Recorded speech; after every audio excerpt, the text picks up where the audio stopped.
Hi, Spots and Cheap Pops. You're on the air. Hi, Spots and Cheap Pops. Ladies and gentlemen, we are just one day away from AEW's first ever installment of AEW Dynasty. Silicon Valley, Vladi. We're here with your preview. We got everything covered every step of the way as AEW tries to turn a page quite a little bit after some controversial and not so positive moments over the last couple of weeks. Vladi, I am excited for this card, stacked as hell. I'm excited for this pay-per-view. How are you feeling about it? I'm feeling really good about it as well. And there's really no weak spots as I'm looking through the rundown right now.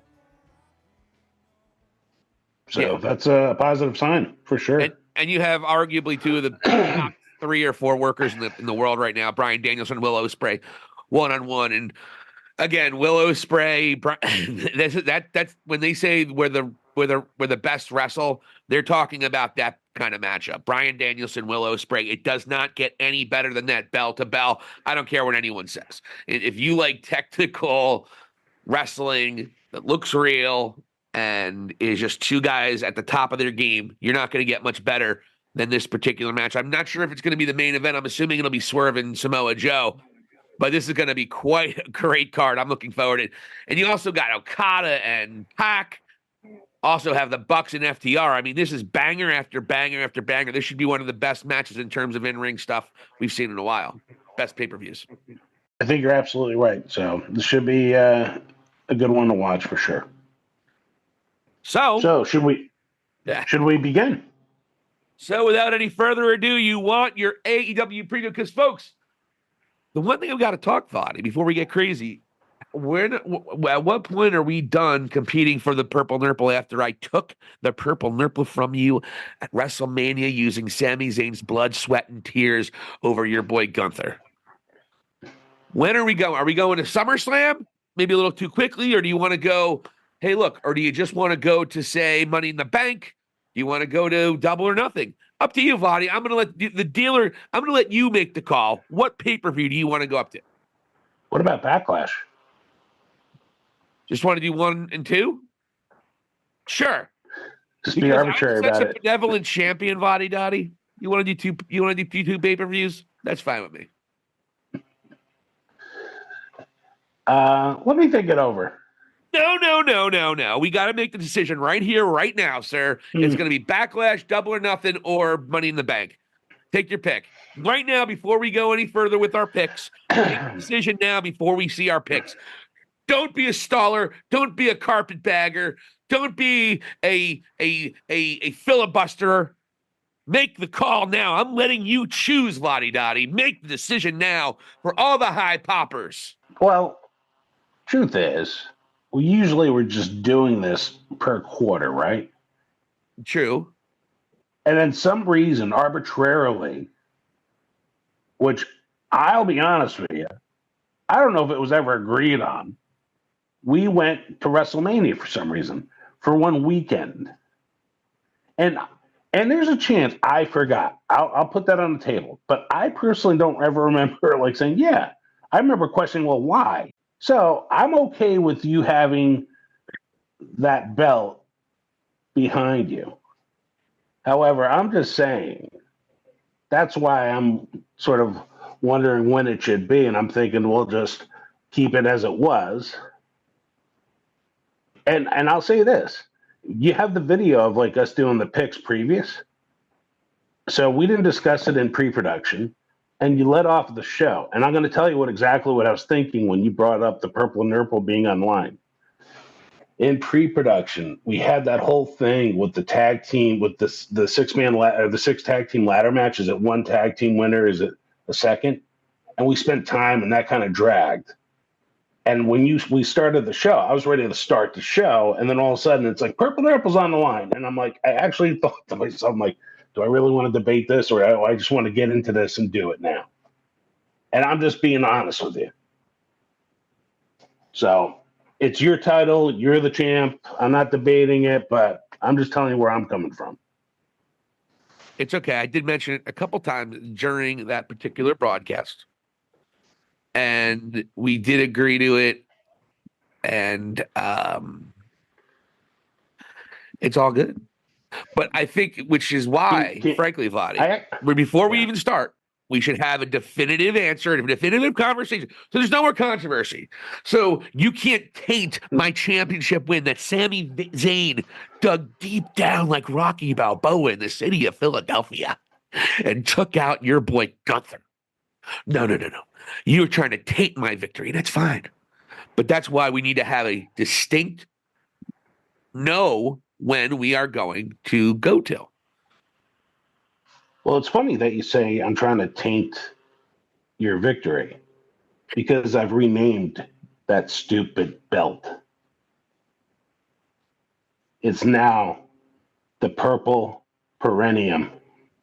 The purple perineum. Wrestling fans aren't going to know what the fuck that means. What are you talking about? Come on. It's the purple I used perineum. the word nuance the other day, and it was like I was speaking Chinese. It's the purple What perineum. the fuck is nuance? Do you know what perineum is? I'm a wrestling fan. I don't know what perineum was. Is it like a? Is it a flower? It's the taint. Perineum is a taint. I didn't know the name of that word. I never heard that word. So therefore, I have no interest in the purple perineum. Okay. Perineum. Fine. I'll get someone else to compete with. Wrestle Talk invited me onto their board, and I'm going to start competing with them. And this is one of the things that, like, I'm like, all right, I'm going to, like, write a few questions down. And I got one question for you here. When did I agree to it? And I'm not saying I didn't, but did we? Yeah, like, and I'm not even looking for video footage of it, but, like, I don't remember when I did. And if you could tell me when I did, I'd be like, okay, that's feasible. I thought we did it either the that show or the show other than pre-production. Once do WrestleMania's one, like, yeah, let's do that. And then it was kind of a quick thing. Okay. But I did state that twice throughout the preview. And don't tell me it was because you didn't want to get into it, because you have put up many battles about the purple nurple in your day. In fact, you're Mr. Strict about we got to send our picks first. So let's not act like you haven't put any effort into this whatsoever. And it's just, oh, well, I care about.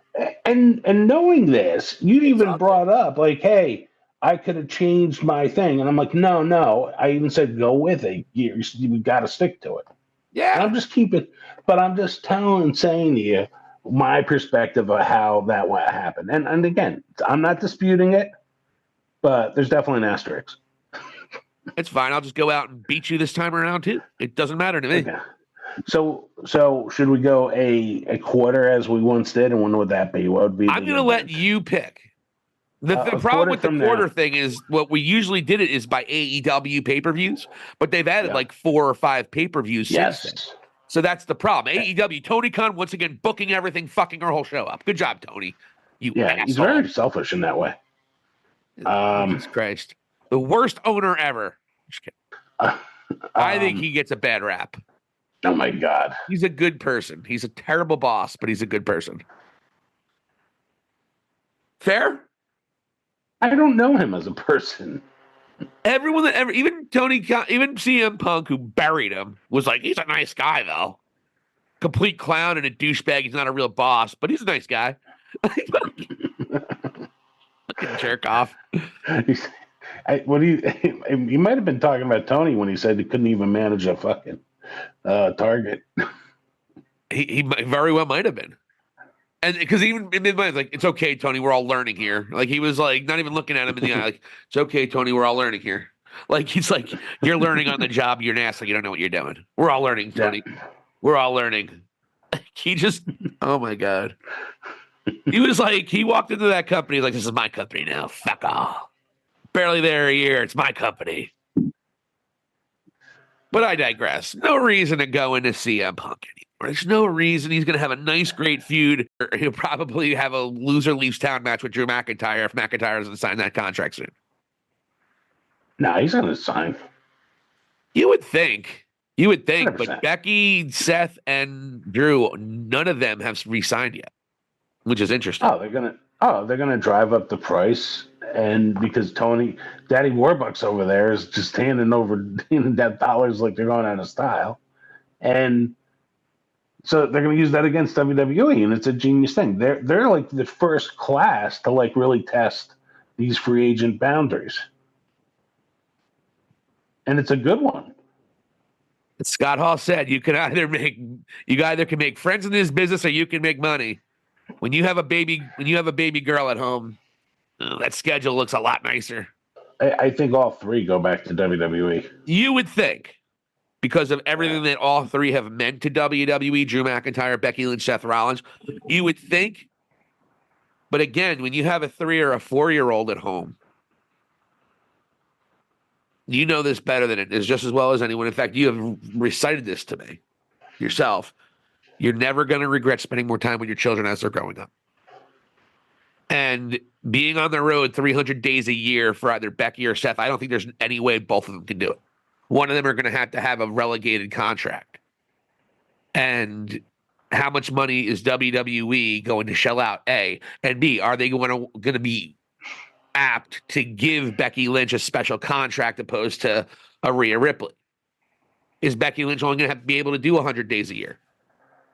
I mean, if she's offered a gig with AEW making more money than Mercedes Moné, and she also gets to spend 5 to 6 days with her child without missing much of her childhood, I mean, why wouldn't you do that at that point in time? Other than that WWE is my home, that's where I built my legend, and I'm one of the greatest ever. But Becky Lynch, I mean, again, Mommy, I miss you. There's something, if those of you who don't have children, when your children are that old, it's heartbreaking when they know you're leaving and not coming back for a while. It absolutely is. And anyone who's experienced as a parent, that's something that's going to weigh heavily on Seth and or Becky. What I think the most obvious thing is Becky might go to AEW and Seth might stay at WWE. I mean, it's possible. And your point's totally valid, but I did look at something recently. Actually, it was today. They're not doing as many house shows. They've scaled it back a little bit. So it's still more than what AEW is offering. But still, it's not like they basically, it's all based off of the live shows. So they're working Friday, Saturday, Sunday, Monday. And with the Raw and the SmackDown, so it's probably the SmackDown crew working Saturday. The Raw crew's working Monday. Sunday and Monday, and then pay-per-views. And the thing is, they were skipping weeks within those. It would be like they'd work 2 weeks, then they had a full week off. So, but still, it doesn't compete with the AEW schedule. But if you're Becky and you say, hey, listen, maybe I could just do 1 week on per month versus 2 or whatever it is, they give her that, and they give her money especially. And you know what? Her respect, too. She's a proud lady. Yeah.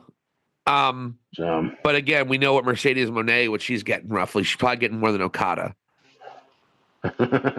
No, let's be real. I mean, Mercedes Moné is probably getting upwards to $4 million a year.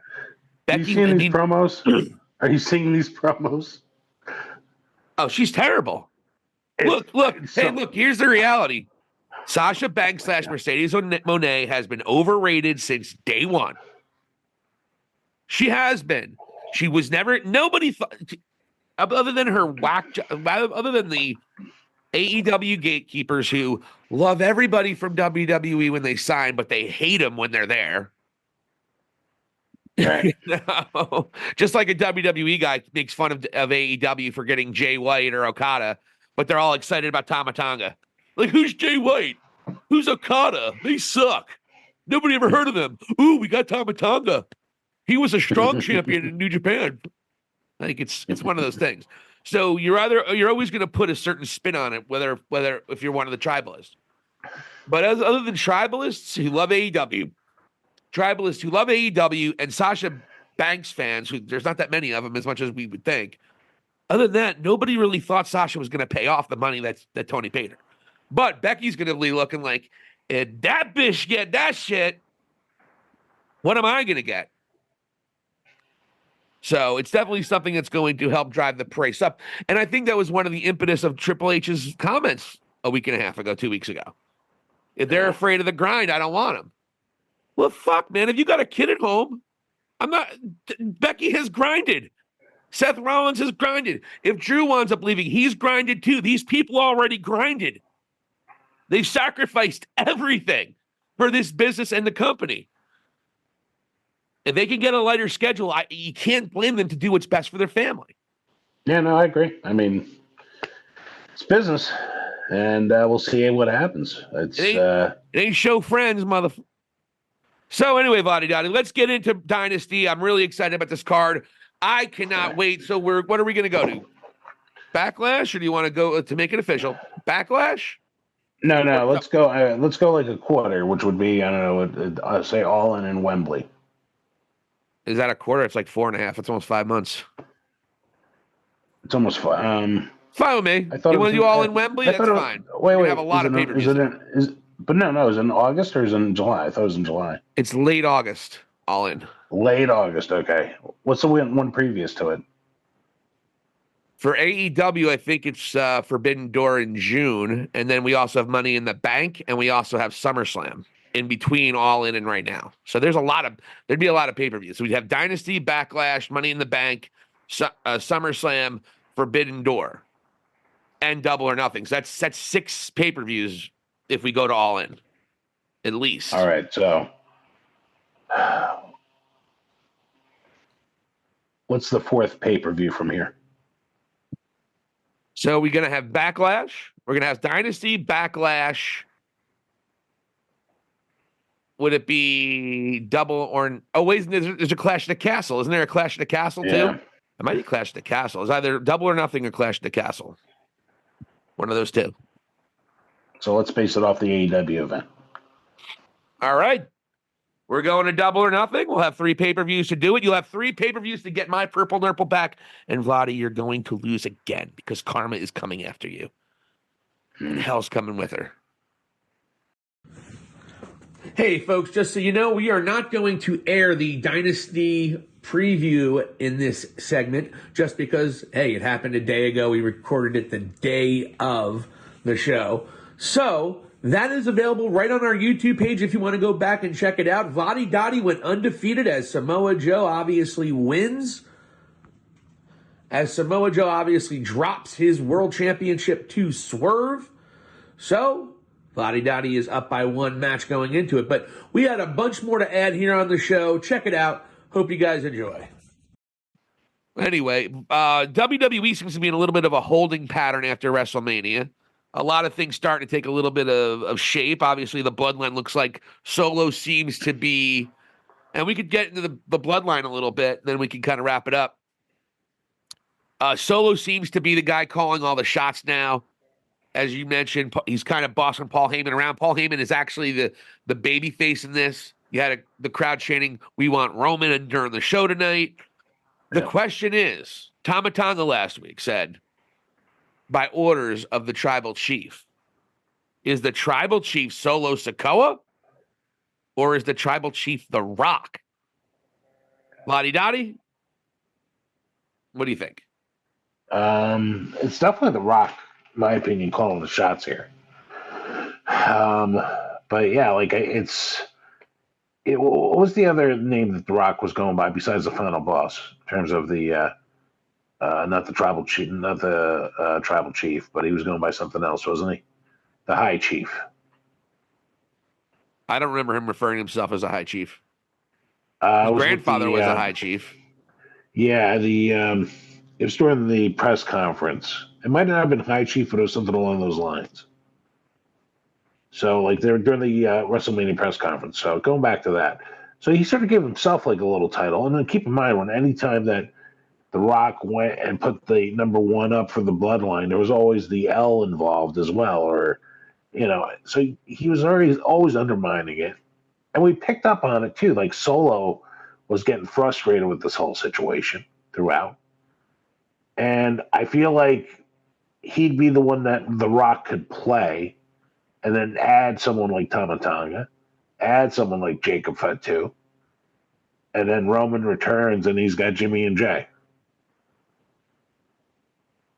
Yeah, I mean, The Rock did the last time he did stick it up normally. So I think he was just fucking up. I think that was kind of a rumor we were all going around. Plus, also, he was pointing at Roman when he wasn't. Like everyone, I don't know if they go that deep into it. Okay. I think what happened is The Rock was giving him that respect, and The Rock had to clean up his mess during the tag team match. The Rock looked dominant. He's the one who got the pin on Cody. Yeah. You had Solo Sikoa screaming at Roman during the match, "Come on, let's go. Let's finish him. Let's do it." And Roman's like, "I know." That was another piece of it. So I know what we were thinking. I don't think it's what we're getting. I think Solo Sikoa is now working for The Rock. Tama Tonga is working for The Rock. But I don't think that was intentional, because the last time he had a chance to do it with the Bloodline, I think it was the go-home show, he put it up normally. So why would he change if it was a secret thing? Because now we're getting to the point. So, the booking has been so good with the Bloodline. It's fun to speculate. Like, oh, means this or this means that. But at the end of the day, I think Roman failed, and it's about the Bloodlines being successful and being at the top of the food chain. Yeah. And then The Rock dominated and beat Cody where Roman couldn't do it the night before or the night after. So that's where I think you're going to see that. And you're right, because it did look like Solo was getting annoyed with some of the things that The Rock was saying. He was just looking at his thumb like, let me stick this mother trucker. You know what I mean? Yeah. But something changed. Now Solo's talking more, which is funny because Tama Tonga is really good on the mic. I'd like to see him get a little bit more mic time, but we'll see what happens. They're going to probably do slow and steady with him. But guy's got a lot of charisma and personality. He like, I don't know if I said it on the show yet, but to me, I think he's got more charisma than any of Rikishi's kids, to be honest with you, including both Usos and Solo. So, yeah, tonight he was just like made out to be like this psycho killer, basically, who bloodied up Kevin Owens. Yeah. Psycho killer, Tama Tonga. And what was I going to say in terms of The Rock? Even though he's not there, he's still being like persistent on social media, like needling Cody today. And he also referred to, "I gave you your gift back." Yeah. So I thought that was pretty interesting too. It's probably the Rolexes. I think you said it via text with me. He gave a bunch of gifts to Roman, The Rock, and Seth Rollins, and he gave it back. I thought that was a little bit of a obscure way of showing a token of war. I think Cody is the word he used. So I thought that was a little. It could have been something cooler than that, but either way, you were right. You mentioned that because I didn't even know about the Rolexes, but for him to give the Rolexes back, that's cool. The Rock is doing a good job of trying to blur the line of kayfabe and real life. So he continues to do it with the Rolexes.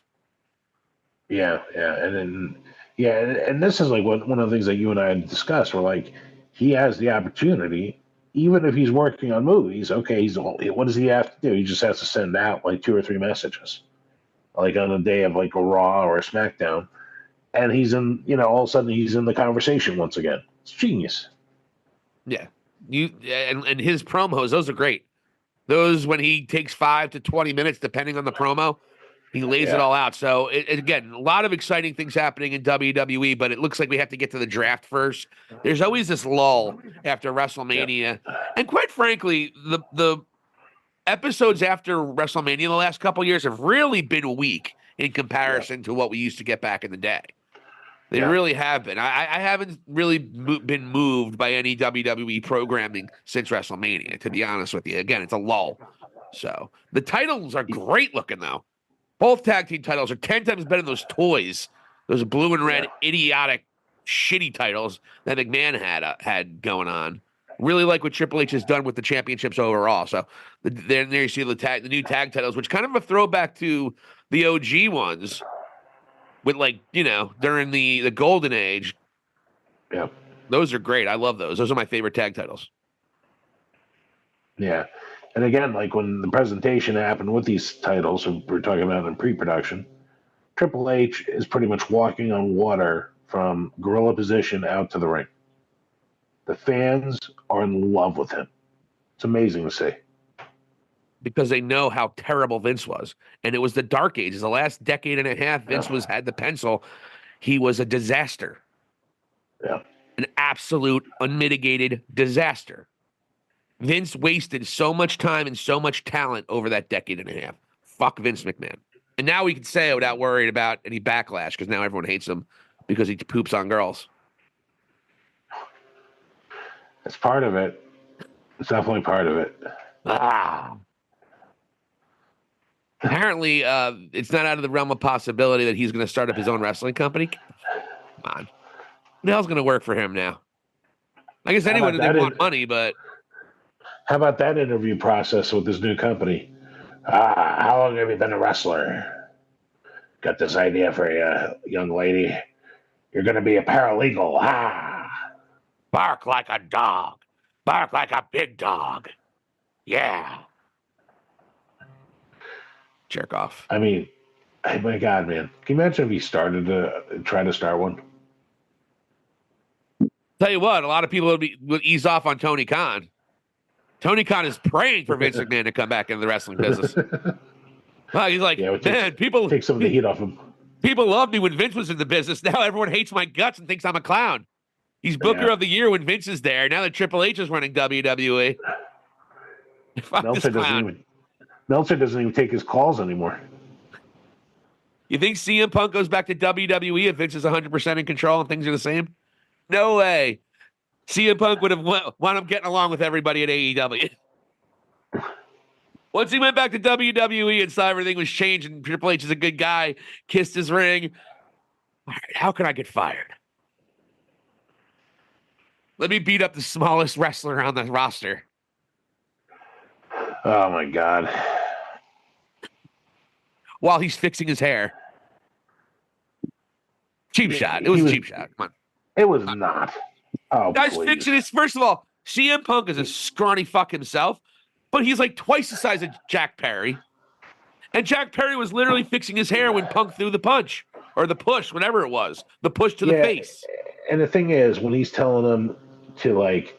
When Jack Perry's telling him to do something about it and he's fixing his hair in front of him, that's going to trigger a psychopath. And honestly... That's true. Watching CM Punk in that interview, there's something a little borderline there. Like the way he's thinking. He's a little bit on the dark side of things, you know? CM Punk is a jerk-off. He's a nut, and he's a jerk-off. But when you have a guy being flippant in front of him, like that is going to just light the fuse, and that's it. He should have just went to the ring and done his fucking match and dealt with it after the match. That's what he should have done. He lied about being responsible. He made it sound like he wasn't the aggressor. Punk was a bully and a jerk-off in that instance. And he got fired on purpose. But you know what? But Jack Perry shouldn't have done what he did either. Jack Perry sucks. He's not entertaining. I mean, if you ask me who's a better performer and who's more entertaining, it's not even close. I take CM Punk 99.999999999. In fact, it would be 10 out of 10. Who am I lying? 100% of the time, I would take CM Punk over Jack Perry. But Punk was a dildo in the situation. But again, how does Jack Perry walk back there towards Gorilla and Tony Khan is not chewing his ass out? Because Tony Khan isn't a boss. He's a friend. I get it. Buddy who has a bunch of who has real life action figures. And also, like, in terms of what Punk did there, one of the things I did with that video is I'm watching everybody else.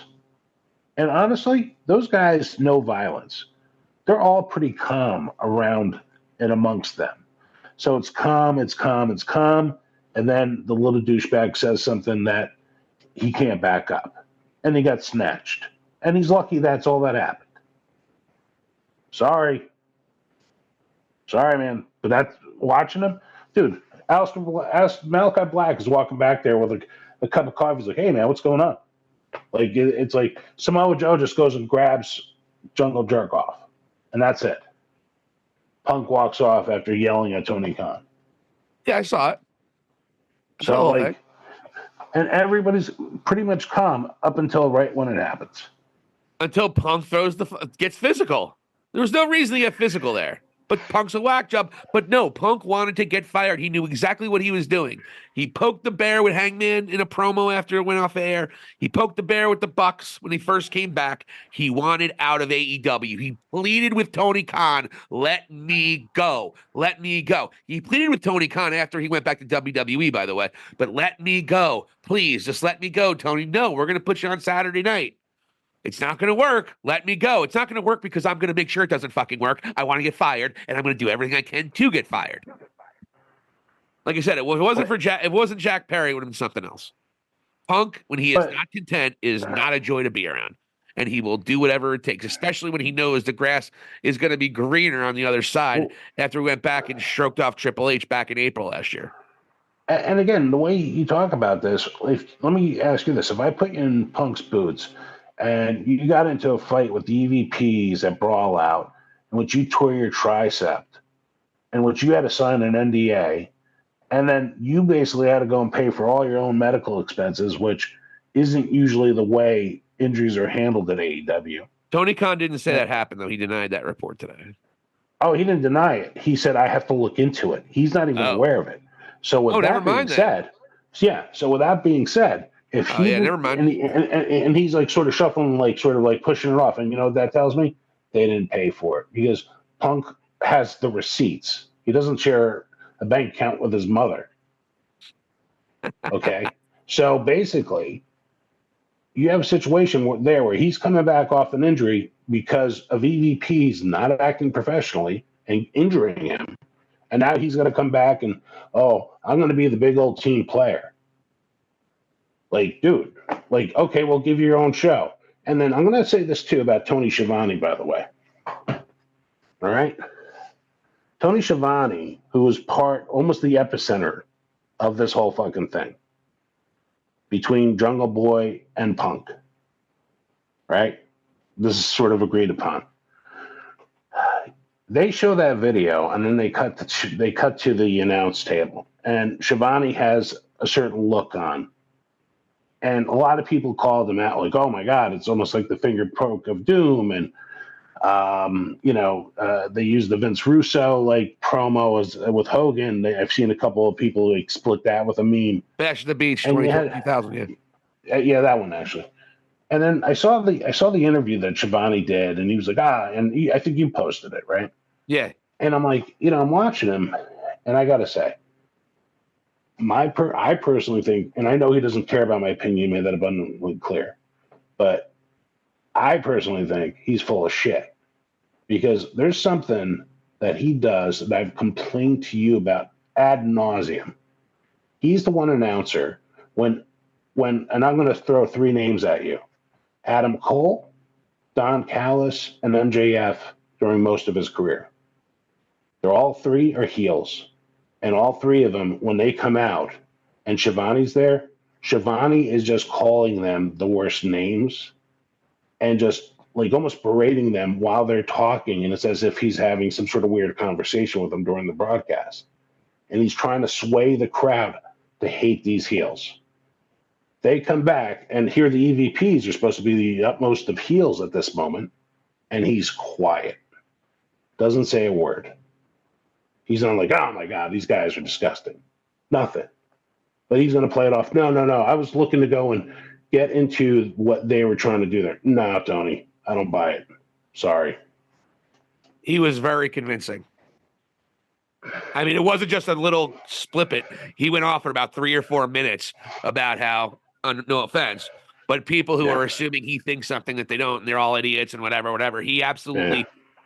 I mean, it's one thing to be a bullshit artist, but if he's a bullshit artist, he deserves an Academy Award because he was really convincing in that.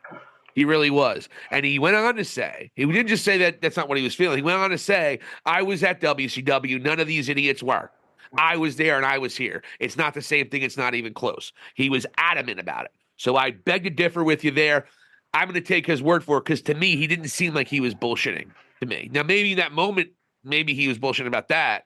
But I think he was very, very real when he said AEW is not like WCW. That's bullshit. And he also put over Tony Khan as the kind of person he is as a boss. So I beg to differ. Which is what?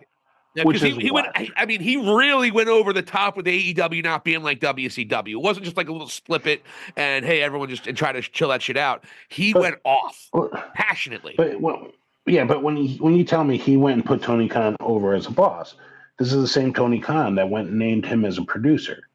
This producer, Tony Schiavone, asked one certain talent to not use real glass, and Jungle Jerkoff told him to go pound salt. And he felt uncomfortable about it and had to go approach CM Punk. Has that been verified by anybody except for CM Punk? Hasn't been denied by anybody, right? So, okay, so you're going to take CM Punk's word for it, but you're going to say Yeah. Tony Schiavone's bullshit. So it's like, why are you picking? Because I backed it up with 3 different reasons. Anytime Adam Cole, Don Callis, or MJF come out, Tony Schiavone can't shut up because he wants the audience to hate them. Are any of those three his storyline bosses? Are any of those 3 his storyline bosses? No. I mean, neither one of the 3 said anything bad about him. They've been kind of weird about saying it because that's part of the gimmick. I don't want to defend the Bucks here, dude. I really don't. But I don't. I think it's kind of, you can't take Punk's word for it because he said he was trying to be responsible when he went after Jungle Boy. That was bullshit. Okay, Punk knew what he was doing. You even said it yourself. He's got some kind of weird fucking thing going on. There's been a lot of people who have said that CM Punk is a liar. You know, you talk about people, how he used to call himself the locker room leader. He said he never said it. You have 3 people, 2 of which in the Hall of Fame, that said he did. So CM Punk is not above lying and working people. And so you ask me, you watch them both, and you got to see whatever. Schiavone went way over the top, adamant about how AEW is not like WCW, and he was merciless with the people that were saying what he was thinking without knowing his real opinions. So I think he was way too over the top and adamant to be bullshitting in the situation. And I don't think it's responsible to say CM Punk is 100% telling the truth, everything he's saying, and Tony Schiavone is lying here. I don't know how you could come to that conclusion. I came to that conclusion because of how I've seen him. And by the way, the Young Bucks put over Taz as being like their announcer that's pro them versus the other 2 sitting there. So they did kind of like react to them as to like who's their favorite, which Taz does favor them way over the other 2. So like, okay, so they're not like necessarily boisterous about their support for the EVPs, but then all of a sudden during that segment, he gets silence and like the look of despair on his face, which is the only way I would look at it, because really it might have been one of the first times he saw it, and he's like, "Oh my God, what did they do here?" He which might is have pretty been much disappointed. Everybody's reaction. Well, he might have been disappointed with that with the reaction of that segment. But I think 100% he does not think WCW is like AEW. I mean, he was too adamant. I mean, again, he went on for minutes, killing everyone like you who are saying they know exactly what he's thinking and calling him a bullshit artist. You're here basically calling him a liar right now. You're calling Tony Schiavone a liar, but CM Punk, the Second City Saint, never lies. Come on. I'm not saying he never lies. Well, you're taking everything he said in Ariel Helwani like it's gospel. I didn't punch anybody. No, you kind of did. You pushed the guy in the fucking face. Oh, I just thought I was being responsible. What way is that responsible? He was bullshitting. He told the truth, his own version of it, his own skewed version of it. And so everyone who's pro CM Punk is saying, you're exactly right, he didn't lie. He wasn't acting responsible, and he wanted to get fired.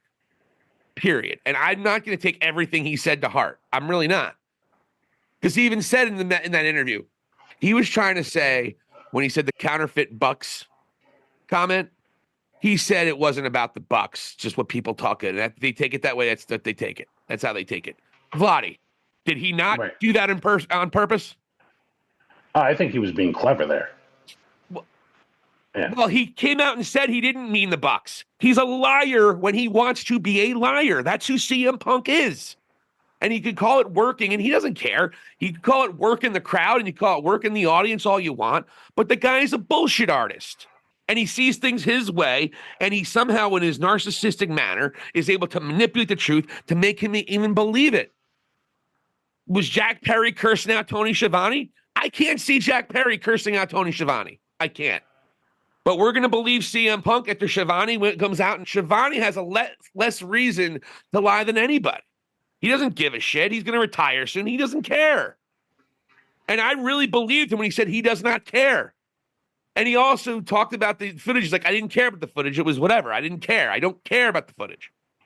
So he wasn't exactly saying it was good to show, but it's like, which one are you going to believe? It seems like you're taking a guy who clearly is a bullshit artist in CM Punk, opposed to a guy who maybe he was more disappointed than he's letting on, but he certainly was adamant about AEW. It's not like WCW. So everyone who's saying that needs to stop your thoughts right there. Stop your thoughts right there. I never said the AEW versus WCW comparison. I'm saying off of his reaction, him saying that he was playing into the heel EVPs. What I'm saying is every heel he pretty much deals with, he is the Nancy negative, calling them weird little childish names, and throughout. And this has been a critique of mine of his for as long as we've watched AEW. And then all of a sudden we have a heel and he's just like looking at the camera and just trying not to react at all, and almost just like a look of shock on his face. That's what I saw. So you're only going to take one snippet of his response opposed to everything he said, right? Okay. Well, I didn't say anything about WCW and AEW. I'm not saying that was AEW part of is his the next spiel. episode. That was part of everything that he was saying, because you talked about why are we bringing up WCW? Because everyone brought up how it looked like Bash at the Beach in 2000. That was the big thing. It's the same vibes. He had the same look on himself. You even brought it up. So, yeah, there is a WCW comparison. You did bring it up, and that was part of what he was saying. And you're taking him to court on it. He was a lot more believable out of the two people, out of both interviews, who I'm going to choose to believe. I'm going to believe Schiavone 10 times more than I believe CM Punk. Especially if your big thing is because he called 3 heels scumbags and doesn't call any other heel, and he doesn't call the Buck scumbags. That is a stretch for the reasoning behind you're thinking he's full of shit. It's a real stretch. Wait, so that's how is that a stretch when he does that over and over? It's a point that I've made on the show. Again, none of them are their bosses. They berate. Have you noticed the Bucks are berating everybody that works there? Renee Paquette, the other chick, Tony Schiavone. Right. I mean, they almost pushed Schiavone.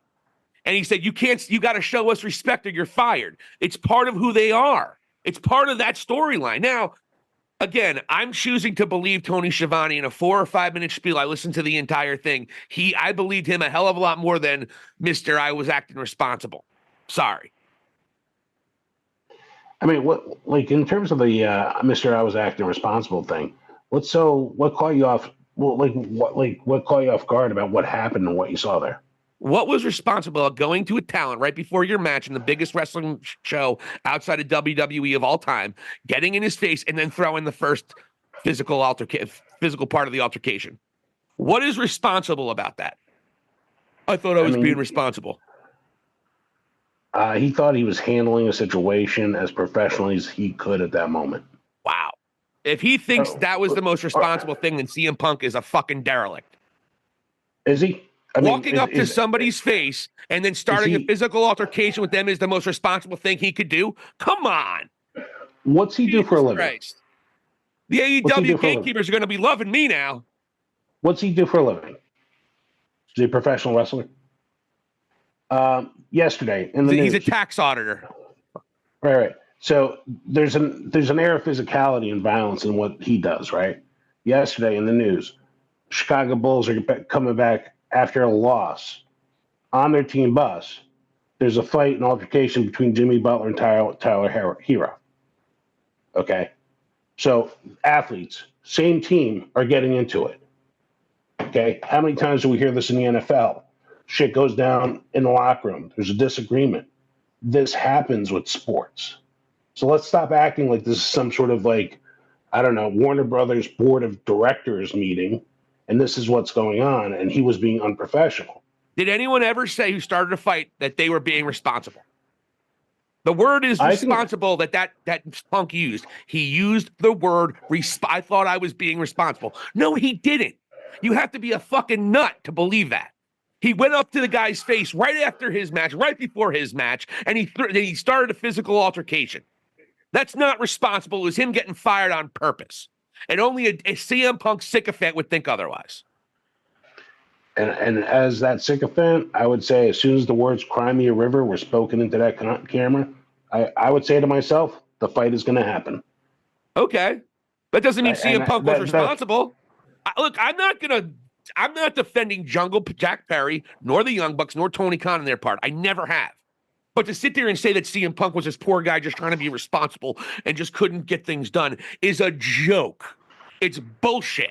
He wasn't being responsible. He was pissed off. He hasn't had no fucks to give because he wanted to get fired so he can debut at Survivor Series in Chicago. Period. That's the fact. No one's going to convince me otherwise. And you didn't come. I mean, and honestly, oh, he's cursing Tony Schiavone out. No one has ever. I've never heard someone verify. Has anyone denied it? No, but no one's denied that Michelle Obama's a woman either. But you still have whack jobs saying that she's a man. So it's like. So wait a second. You're saying something about CM Punk cursing Tony Schiavone out? No, I didn't say that. I said I never heard anyone else say Jack Perry cursed Schiavone out. Only one person said that, and it was CM Punk. And we clearly know he's a bullshit artist, and he's not above lying. And he also mentioned two other people that Jack Perry went off on. So you think he would just extend himself that much in this world where anybody can make a phone call to Meltzer, Alvarez, whoever it might be, and say, nah, that was bullshit? I don't know, man. You're asking me to go believe everything CM Punk says when the guy's a proven liar. I'm not doing it. Sorry. Schiavone, prove to me that Schiavone's a proven liar. You can't. He's old school like Jim Ross. Punk, we see him lie. I never called myself a locker room leader. Fuck out of here. I guess Booker T and RVD are lying, and Chris Jericho are all lying. Okay, Cody's lying. Fuck out of here. The fuck out of here. I'm sorry. I'm gonna believe everything CM Punk says, but Schiavone's a bullshitter. I mean, Jesus. Out of the two people. Yeah, and honestly, I'm sorry, I don't put Tony Schiavone on a pedestal like you do. No, you put CM Punk on a pedestal. And honestly, who am I more entertained with? Who would I rather see on my TV? Ask me that question. So yeah, that's where my allegiance goes. One's a professional wrestler, the other one's a commentator. Who's awful at his job. Sorry. I don't know. CM Punk couldn't wrestle his way out of a wet paper bag with scissors in his hands at this point in time. If you haven't noticed his in-ring abilities the last 3 years. And you know what? You put him on the microphone, he's a way better announcer than Tony Schiavone. Tell me when I'm telling lies. There you go. I agree with that, but that doesn't mean that he doesn't have. But we're talking about honesty, and we're talking about who is the most honest person out of the two. You're talking about honesty because you have this, he quit on purpose, and you have these sort of levels of like, I know what he was thinking. But you know what Schiavone's thinking? I'm just telling you, based on what his character does over and over. And honestly, okay, you make a valid point about the EVPs and them, and this is where it loses me, is because I don't find them overtly intimidating. So actually, I did forget about when they pushed him down once before. Like, yeah, that does make sense. They actually did get a little physical. And they've been threatening everybody's job on camera, literally threatening and breaking everybody's balls on camera. So you can't say, you have to call him Matthew and Nicholas. They've all been calling him that when they weren't. They're really putting effort into this whole thing that they're controlling it. So I am going to take Schiavone at his word, because first of all, the way he spoke seemed really adamant and true. And either he deserves an Academy Award or he was telling the truth. CM Punk, bullshitter. So that's the bottom line as far as I'm concerned. And now again, I'm not absolving everything that happened with Jack Perry. The guy should have been fired. He certainly shouldn't come back. But they're bringing him back probably this Sunday. But let me ask you, and this is the other thing too, that it's not making sense for me on AEW TV. He's the scapegoat. Who's the scapegoat of? Like under whose wing? Like is he Tony Khan's scapegoat? Because if you say yes to that question, we've had two segments where the EVP sit next to Tony Khan and sort of like belittle him. Yes. And he just kind of looks confused. Yes, I think that's going to be start of what we're seeing now. They're going to start being abusive and manipulate Tony. And that might be something that I think could be interesting. Tony just being the little bitch who can't run a company. Because it's not really blurring the line of reality there, is it? Yeah, right. And that's where I'm like, is he trying to go for that? I'm glad we're seeing this the same way. I definitely believe it. And I think that would be a good way to do it. I really do. If Tony can, then he might even become more of a sympathetic character, especially if he stops tweeting like an idiot, which he hasn't done in a while. I loved how he did the whole Adam Copeland speech, and then 2 weeks later, he's talking about how it's great to have a war. It's a week later. Adam fucking Copeland's talking about tribalism sucks. Right. I grew up watching WWE, and people are booing like, "No, man, you're missing the point. We got to be positive. Right. I want to focus on the good." Next week, this individual, and they start chanting CM Punk's name. I mean, no matter how bad I bury Punk, I am not taking anything away about how terrible the leadership in AEW was about the entire situation, and still is to this day, it seems. But yeah, they got to turn the page either way you look at it. So assholes like us don't yell at each other for over CM Punk. Yeah, I'd agree to that. Yeah, man. And again, you saw it in the numbers this week. They dropped down by like 200,000. No, it wasn't bad. They were under 600. I mean, 20. It was like 70,000, wasn't it? It was 200,000. They'd be around 600,000 people watching. It was only 18. They were down. They were at 900,000 with the CM Punk footage, right? Maybe for that one specific thing, but overall, it was 818,000 that night. How we doing? Yeah, pretty good. I'm going to send it to you. You can just read them because I can't see anything without my glasses anyway. Okay. So the CM Punk segment. Yeah. That was at 880,000. Okay, so that 15-minute quarter is what you're talking about, correct? Yeah, and then for the whole night it was 818, right? Somewhere around there. Yeah, and then for this, like when the Bucks were out this time, 744. So 140. Oh, so you're just comparing Buck segments. You're not comparing episode to episode. Yeah. Okay. But like again, they ended this week's show with 665,000 people. They started with 917. I mean, kind of the same trend we've been watching for about a year now, right? Yeah. And that was the thing, folks. We were talking about it. You get your little pop, your little ratings pop. And they did do a good job working within the storyline. If it was not that it was a good idea, because we could have achieved the same exact thing without filming that stupid, unnecessary bullshit footage that looked like a high school brawl that's broken up in 2 minutes. I wasn't crazy about the FTR reply in the ring. It felt like Cash wearing the Bart Simpson shirt and making the weird Simpson Flander kids reference. I didn't think that was bad.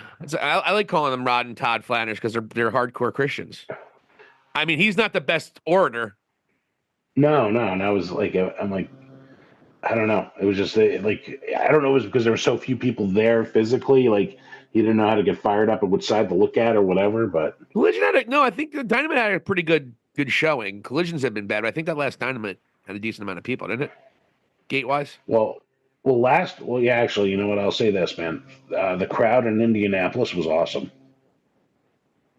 Hey. But that night that he came out, I forget where they were when they had the footage. Yeah, I forget too. So because it was right after the footage, FTR came out into the ring. Yeah.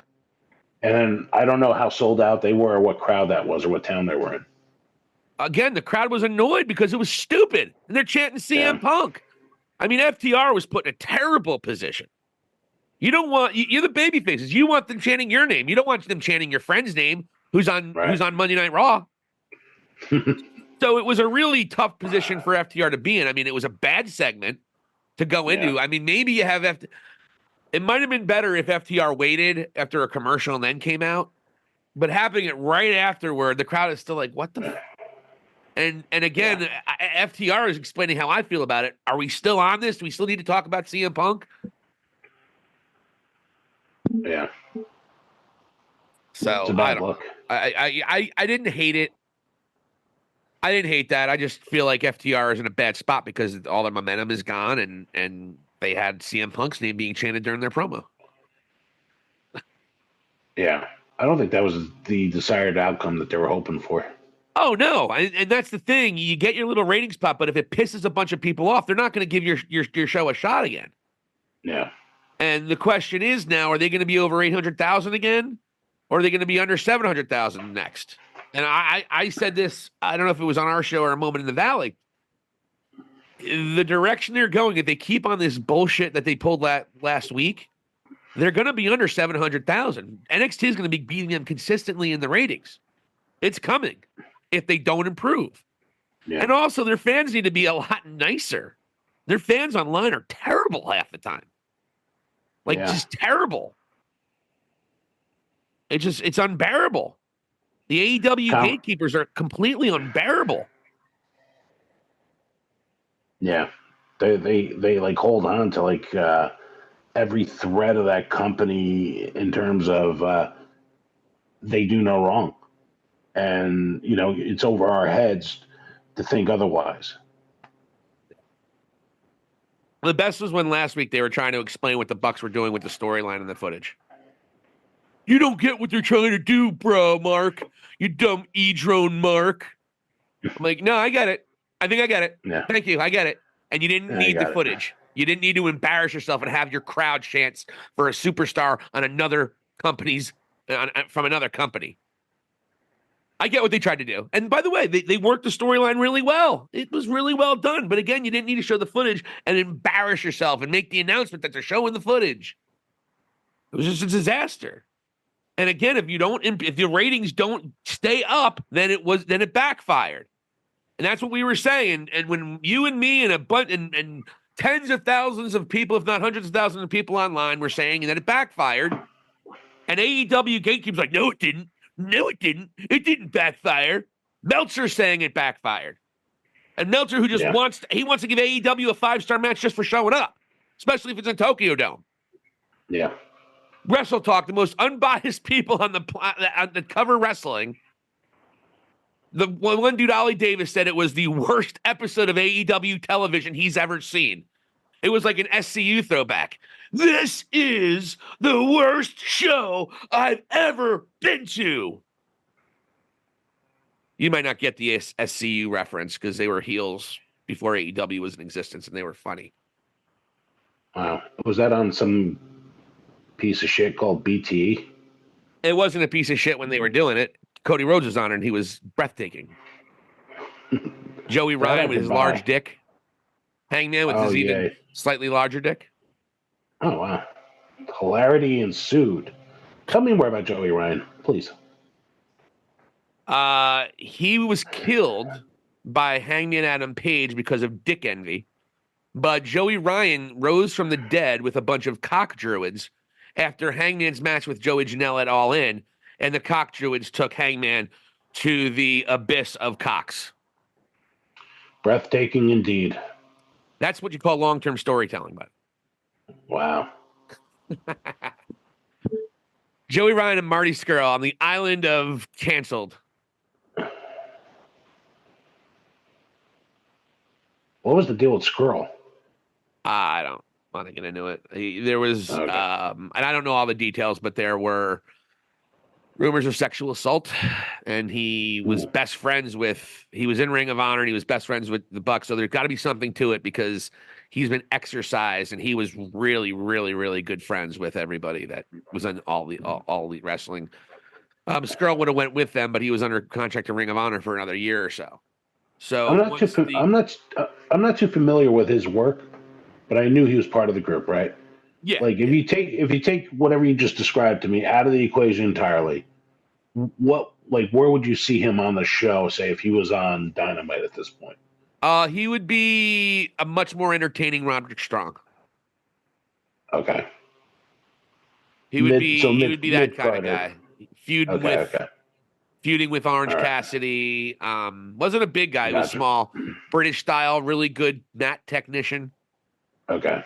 But yeah, I mean, he wasn't the best human being. So again, I don't know all about it. I'm sure you can Google. Anyone can Google Marty Scurll sexual assault, and you'll figure out whatever needs to be figured out. Same thing with Joey Ryan.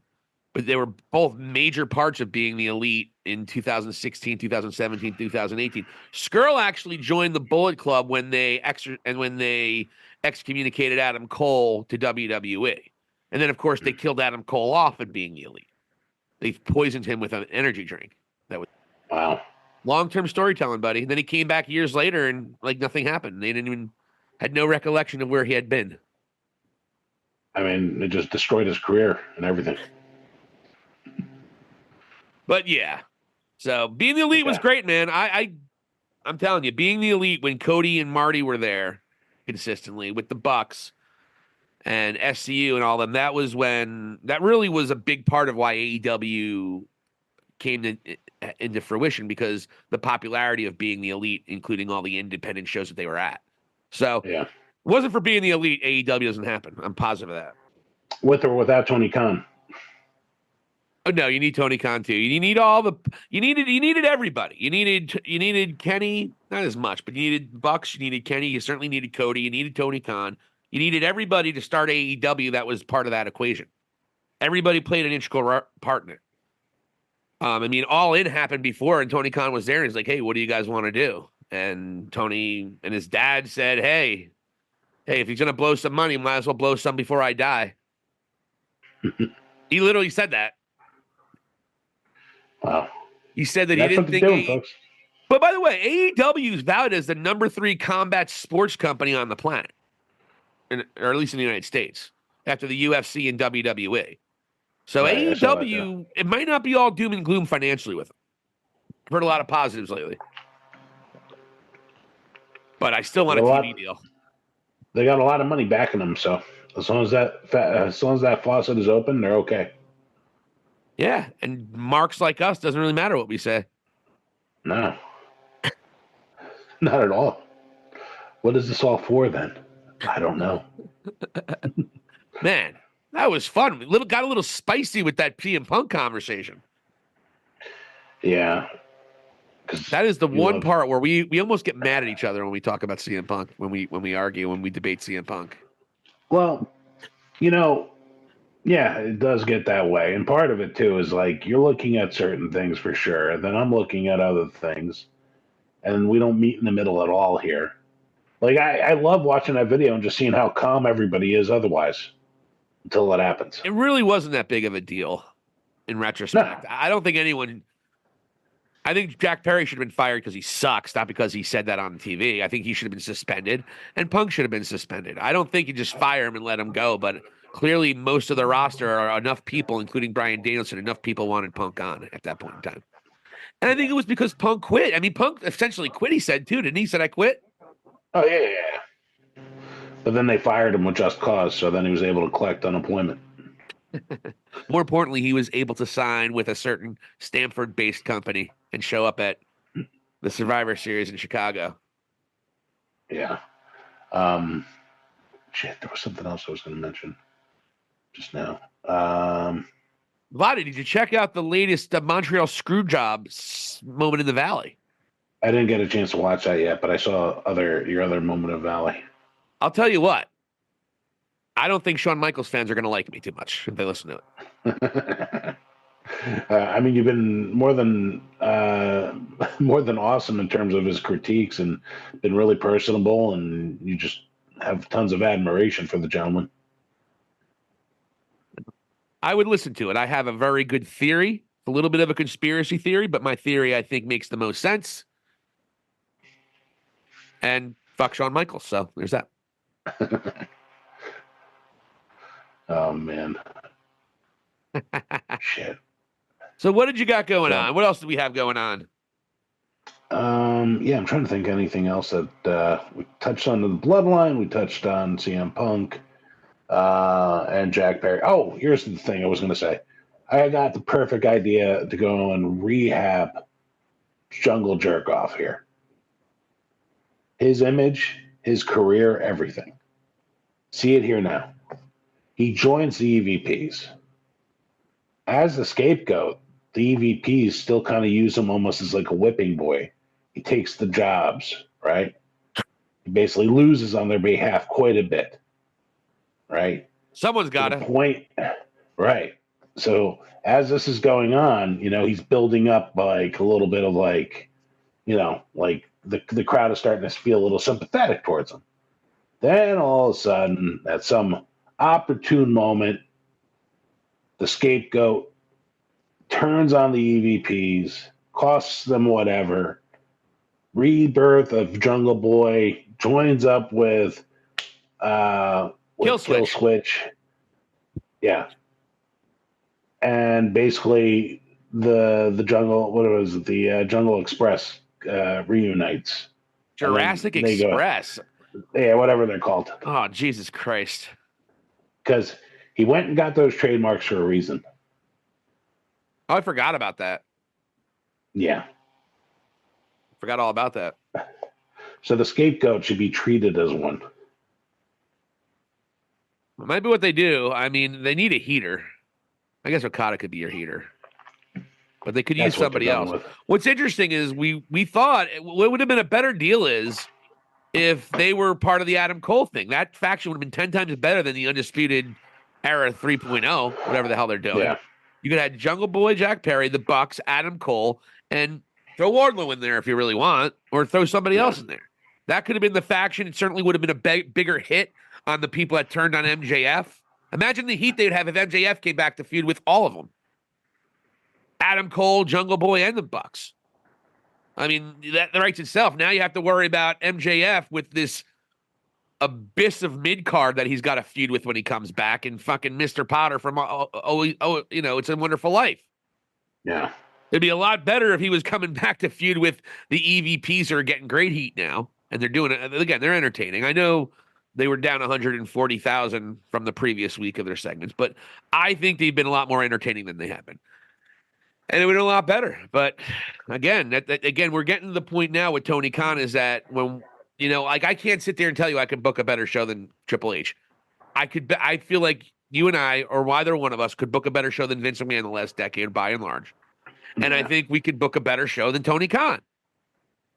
And when you see things like the Undisputed Era 3.0 feuding with MJF, it's like, why? It's terrible. The payoff was terrible. It would have been 10 times better if it was Jungle Boy and the Bucks behind in those masks. But what do I know? Yeah. No, it's a great point, honestly. And really, like, they've painted themselves in such a corner with this bullshit. That's what's frustrating. I would just like kill it and just divert from it until like Adam Cole can rehab and come back stronger than ever. I wouldn't rush shit with that guy. I just don't care about any. I mean, and the thing is, I like them personally. I like Roderick Strong the interviews I've seen. He seems like a great guy. They're all good, consummate wrestlers. They're good wrestlers, but they're mid-carders, and they shouldn't be feuding with MJF. No. Let everyone get to know Michael Bennett, because if you weren't a Ring of Honor guy and you didn't watch Ring of Honor, you don't know much about Michael Bennett. Who is Michael Bennett, except the guy who was a cuck on WWE 8 years ago? Right. And who's Matt Taven? Like, who are these guys? Except for Adam Cole's boys. So yeah, his comedy troupe doing the whole devil thing. And they lose a lot. Yes. So, again, too many factions, and again, there's factions that don't make a lot of sense. It's just like, okay, we're putting them together so we can put more people on television. So, I mean, the Elite should be a good faction. I mean, if you bring Hangman in, Okada, Jungle Boy, and the Bucks, that's a pretty darn good faction. But I think they need somebody else other than the scapegoat. Looks like Hyde from friggin' 70s show now. His T-shirts sold better than ever. His T-shirts.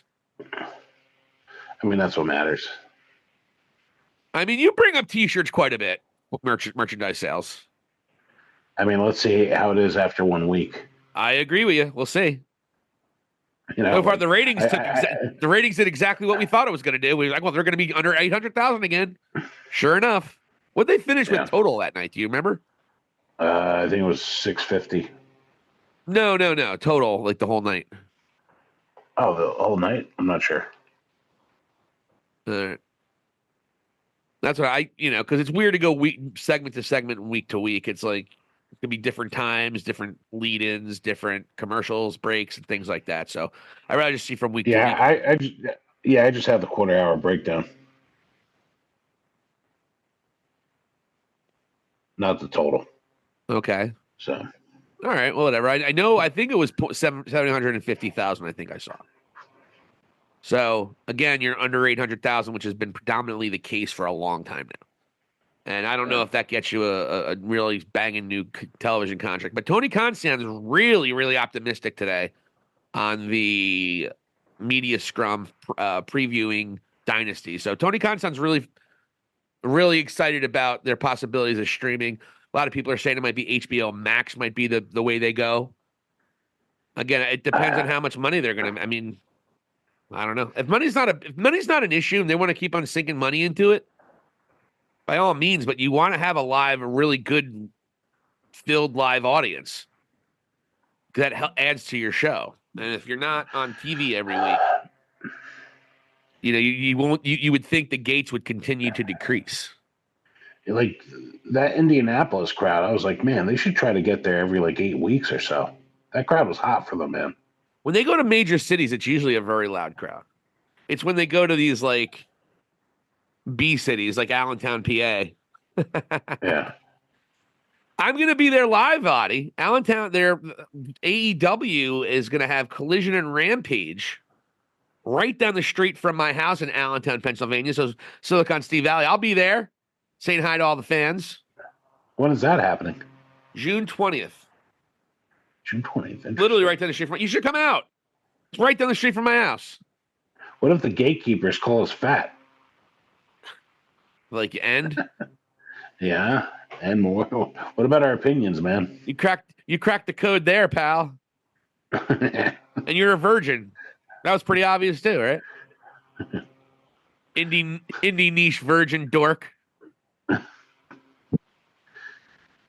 Oh man, we got to stop burying AEW fans on the show. We're not gonna.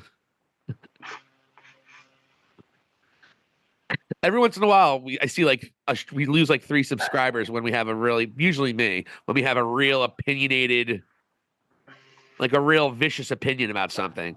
Like, oh my god, we lost 3 subscribers. Then you might want to not include the whole CM Punk thing that we just discussed. No, I'll tell you what. And the AEW Dynamite group I'm in, if they see my spiel on CM Punk, all the people that hate me are gonna love me. Right. They're gonna love me. Absolutely love me. And they're like, that guy's not as bad as we thought. He's not an E-drone. I like that. I like that nickname for WWE fans that are tribalists, though. They haven't been annoying me, though, because this product has been good. WWE drones were terrible when they were saying Baron Corbin's the best heel in the business. They suck, too. Like, why is Vince putting this jack-off on TV all the time? He's the best heel in the business. He gets real heat. Durr. I don't even think he'd agree with that. I don't know. There were a lot of WWE fans, just like AEW fans, like Vince could defecate, or Vince or Tony, depending on what company you love, they could defecate all over your chest and you would still love it. You'd eat it all up. And if you say anything bad, then you're an AEW fanboy. If you're critical of WWE, and if you're critical of AEW, then you're an E-drone. It's ridiculous.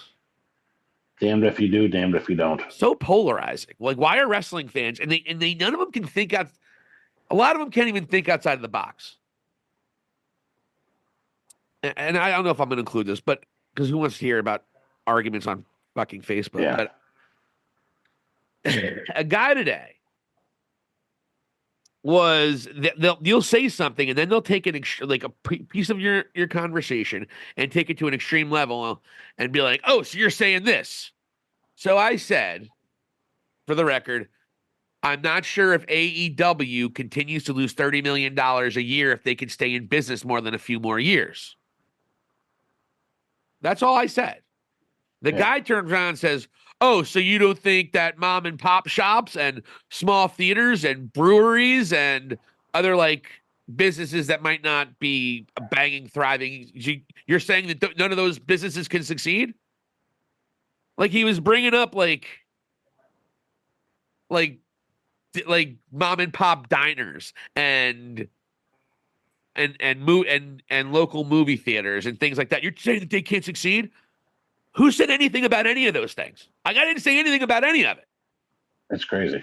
And I'm like, dude, what does that got to what? I never said they can't succeed. What do they have to do with a company making $30 million? And it happens a lot. You'll say one comment and then they'll think they have you in a gotcha moment. They say something completely off the wall and stupid. And so my response was, okay, this is me. I don't think it's a sustainable thing to lose $30 million a year. So you're saying car washes can't succeed? Like what? Like where do you get that from? Like what? I knew what he was trying to go. They're saying, well, AEW, they literally are convincing themselves that AEW doesn't need to be a business. And okay, maybe it doesn't. If Shad Khan is okay with Tony spending all this money, maybe it doesn't need to be a business. Okay. But eventually it's going to need to be a business. What do they think? What do they think it is? A spectacular charity? I mean, again, the guy was comparing AEW that has literally tens of millions of dollars on an annual payroll, if not $100 million of the annual payroll. Not that much, probably in the neighborhood of $40 million, maybe $50 million. I'm taking a complete guess.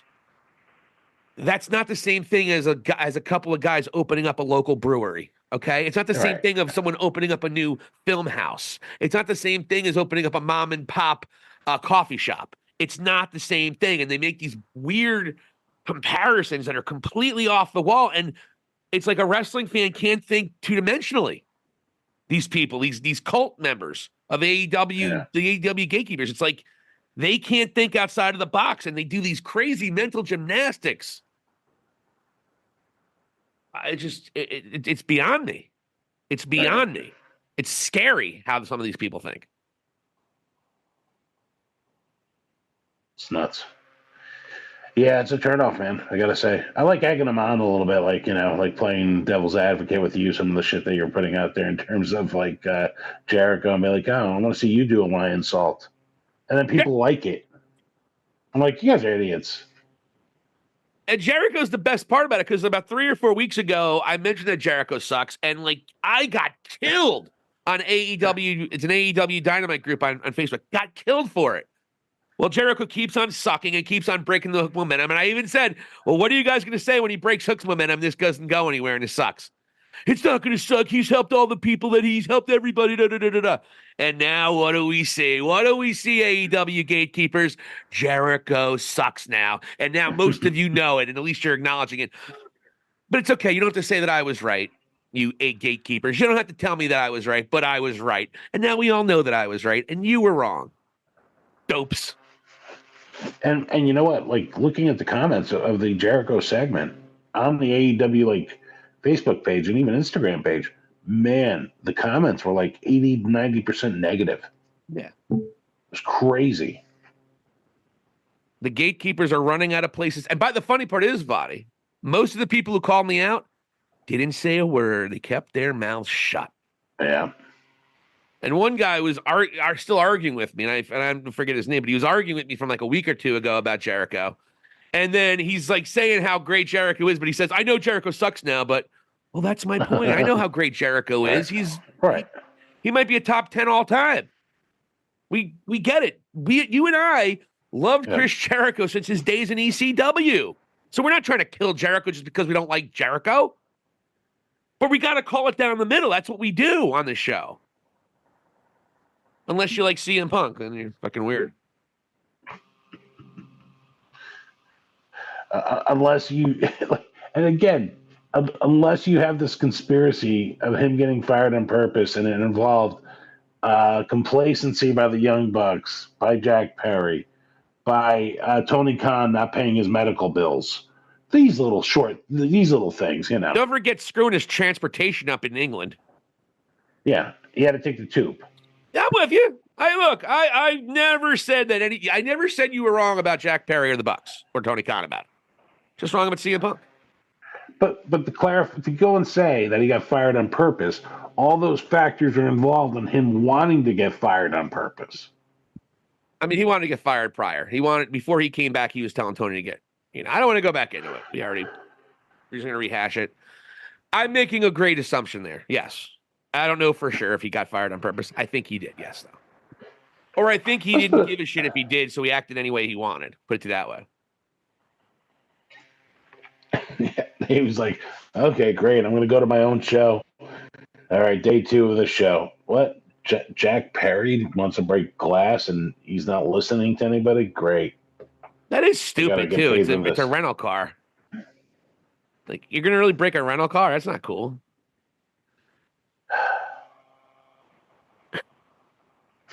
It's amazing what happened there, man. They got to do something beyond Dark Side of the Ring. Like when they finally, hey man, what do you think about Kenny Omega's comments? By the way, this might be a good thing to talk about real quick. Not surprising, to be honest with you. Everything I know about Kenny, he's a pragmatic guy. He doesn't get super emotional about things that are stupid. And I think he thought this was by and large pretty stupid. And he said there's mutual respect with him and CM Punk.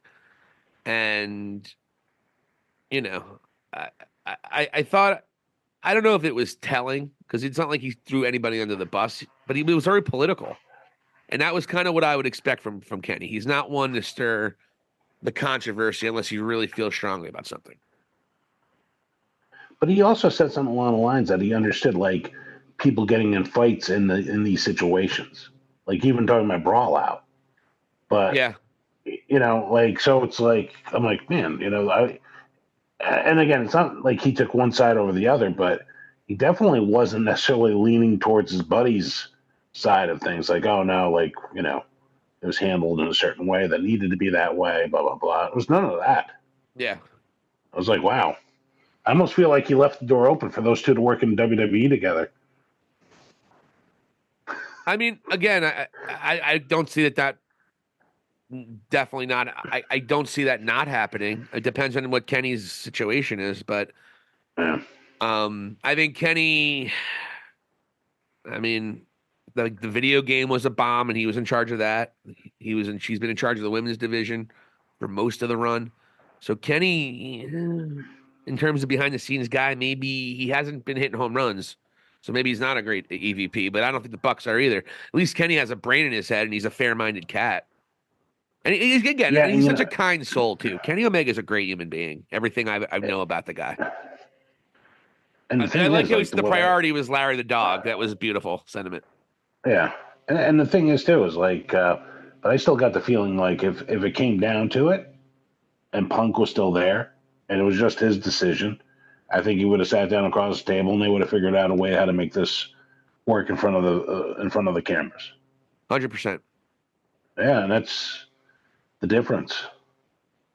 I just want Kenny Omega to rate matches because he's a lot better than Meltzer at it. Yeah, and you know what? That's another thing too, man. Like, do you think he's getting tired of the bullshit in some ways? Like after hearing this, like him taking over him doing his own ratings, and then even sort of speaking more positively about the respect between him and Punk just after this footage was released too. Yeah, and he wants to get more people watching his Twitch stream as well, yeah. I'm sure, which helps. He's probably bored. I mean, he's trying to. Hopefully, he's not going to need surgery for the diverticulitis, and we'll see what happens. But I mean, if you're a professional wrestler, and it's taken after he was already gone for almost a year, he comes back, and really before he really gets going, he gets diverticulitis, and now he's out again. I mean, he wants to be a pro wrestler. That's what he wants to do, and you feel for him because it hasn't been easy for Kenny. It really hasn't been. So, and I love Kenny Omega. You know me. I've been a huge Kenny fan for a very long time. Yeah, he's had a rough run the last 2 years, and I don't know. It's like he's like watching these guys more and more. It's one of those things with him where, especially when he came back, I think the Bucks sort of held him back. And even if he eased into things, because he didn't seem like he was 100% ready to come back. Remember, he was even sort of like covered up in some ways with bandages and whatnot. So I felt kind of bad for him in some ways, but hopefully he can heal up quick, in a healthy way. And I have a feeling for them firing him and actually working him into the storyline, I don't think they would have even considered that if there wasn't a good chance that he was going to return. Oh no, I think he's definitely going to come back for sure. At least to have a run with it. There are rumors that Hangman and Kenny get back together and feud with the Bucks, but I could see that. I'd be down, but we got to see what happens there. Yeah. I also don't want them to go running old things back that were successful years ago when AEW had a little bit of a better vibe, because you don't want to see, what happens when you try to bring the NWO back a second or third time. It wasn't the same. Right. Right. But we'll see. Well, but also Kenny did deliver in big spots. I mean, the matches with Takeshita were great, and obviously the matches with Ospreay, both match of the year candidates. So Kenny still has it, but it definitely helps when he has someone that can make him go as well. Yeah. So he doesn't do quite as much work. But to your point, I don't know if Kenny had the same confidence he had before he got hurt. Yeah. And he even said it as much. Like, I don't know if I can be the same guy anymore. And again, I would respect his decision if he changed his style up a little bit, where it's like he knows his body best. He still, even if he changed his style, but he has all the ability to go and have one of the best matches of the night still. Yeah. So hopefully he finds his way back. I think he will. I'm confident in Kenny. I like where AEW's headed. I've been saying it all year long. It just, they get caught up in the bullshit and stuff online. But anyway, all right, Vladi, anything else we got going on? That's about it, man. Wow. I thought we were going to have a half-hour, 45-minute show. We might have having like a 5-hour show. Jesus Christ. So thank you for everyone who stayed till the end. Our downloads are up. 1,800 downloads now, Vladi. We're going to eclipse 2,000 over the next week or so. We have over 800 subscribers on YouTube, and our Facebook page is now almost 1,300 followers. So we're growing and growing and growing, and we're feeling good, and we ain't stopping. Vladi Dottie, I'm Silicon Steve Valley. Thank you so much for watching High Spots and Cheap Pops. Hit the subscribe button if you're on YouTube. If you are on Spotify or anywhere you catch your podcast, make sure you hit the follow button, because we are the very best on the internet talking professional wrestling. And it's not even close. You hear me, Cornette, you scumbum? Just kidding. I don't want to poke that bear. It's fucking fat fuck talking about me. He cracks me up when he makes fun of Heyman, though, man. I'm like, must have such a relationship. It's like totally acceptable between the two. Remember, that's why that's when Paulie Dangerously came up. The first time I ever saw Paul Heyman, he feuded with the Cornette. Midnight Express versus the original Midnight Express. I was a bigger fan of the Sweet Stan Lane, Bobby, the beautiful Bobby and Sweet Stan incarnation. I know a lot of people like the Dennis Quandary beautiful Bobby, but not me. I'm a Sweet Stan guy. Yeah, I think that was the version I remember the most. I'll say that, and probably enjoyed the most. The only pair that could beat a Full House. It's a great line. Yeah. Corny's the best. As far as old-time hacks that just talk shit about people to get clicks, he's easily the best and wisest. As much disrespect to Vince Russo and Eric Bischoff as possible. Yeah. I mean, the hatred that he has for that, especially Russo, is incredible. But great. He's one of a kind. Yeah. So love Cornette. Love Cornette. All right, folks. So we're Vladi Dottie. This is Silicon Steve Valley. Thank you for listening to High Spots and Cheap Pops here and at the lesson. And enjoy Dynasty AEW for those of you watching. Should be a couple of real great bangers. We'll see you guys soon. Thank you for watching here and at the lesson.